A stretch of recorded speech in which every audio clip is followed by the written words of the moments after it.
अर्धरात्रि का समय, नित्य की सेवा के लिए, बिल्वपत्र तोड़ने के लिए जैसे ही बगीचे में उसने प्रवेश किया, उसको पता नहीं था, शिव पर चढ़े हुए निर्माल्य पर जैसे ही चरण रखा, उसकी अदृश्य होने की शक्ति नष्ट हो गई। उसको पता नहीं था अभी तक, वो तो दिखाते हुए जाता था, जब सैनिक पकड़ने आते थे तब अदृश्य होता था। आज बिल्वपत्र तोड़ने लगा, सैनिक जैसे ही तलवार लेकर के उसको पकड़ने के लिए जाने लगे, उसने जैसे ही अदृश्य होना चाहा, लेकिन आज वो अदृश्य नहीं हो पाया और सैनिकों ने उसको पकड़ लिया। बोले आज आ गया पकड़ में। अब तो वो घबराने लगा, चिंता करने लगा, क्या करूं, कहां जाऊं, कैसे बचूं।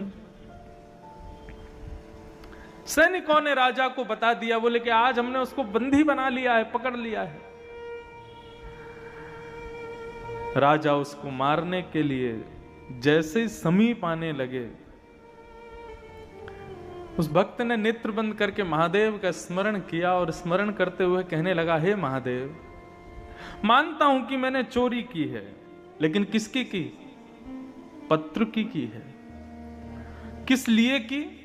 आपकी आराधना के लिए की है। यदि इससे किसी की संपत्ति नष्ट हुई हो, इससे किसी की आराधना नष्ट हुई हो, तो मैं क्षमा मांगता हूं, लेकिन नाथ, मैंने तो केवल आपकी सेवा के लिए इस कार्य को किया था, आप मुझ पर कृपा करो।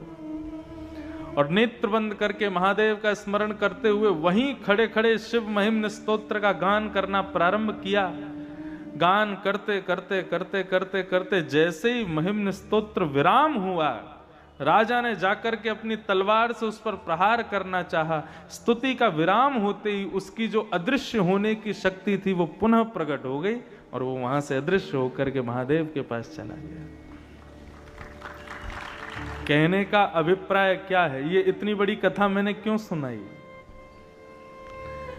शिव महिम्न स्तोत्र में इतनी शक्ति है। यदि आप नित्य श्रावण मास में गंगा में कंठ भर जले में खड़े होकर के नित्य 108 शिव महिम्न स्तोत्र का गान करो, पाठ करो, मन चाही सिद्धि प्राप्त कर सकते हो। यहां तक कि अदृश्य होने तक की सिद्धियां प्राप्त हो जाती हैं शिव महिम्न स्तोत्र से। ऐसे स्तुतियों के राजा हैं शिव महिम्न स्तोत्र, लेकिन वो शिव भी किसकी आराधना करते हैं? हमारे श्री कृष्ण की, हमारी श्री किशोरी जी की आराधना करते हैं, हमारी श्री लाडली जी का नाम गाते हैं।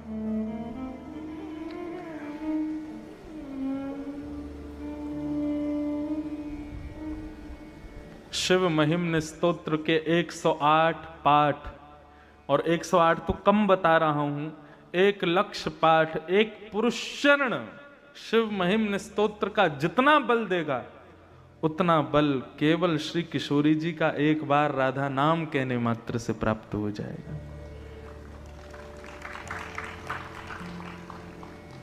कहे तो सही। अब सूरदास जी वहां पर ठाकुर जी को धमकी और देते हैं। सूरदास जी नेत्रहीन है, नेत्र नहीं है उनके पास। कोई कहता, सूरदास जी आपको तो भगवान ने आंखें ही नहीं दी। सूरदास जी बोले, मुझे भगवान ने आंख इसलिए नहीं दी क्योंकि ठाकुर जी कहते हैं कि भाई संसार इतना मायावी है, जो इसको देखता है वो इसी का हो जाता है। हे सूरदास, मैं तुझे आंखें नहीं दूंगा ताकि तू मेरे अलावा किसी का होए ही ना कभी। सूरदास जी से किसी ने कहा, आपको तो आंख नहीं दी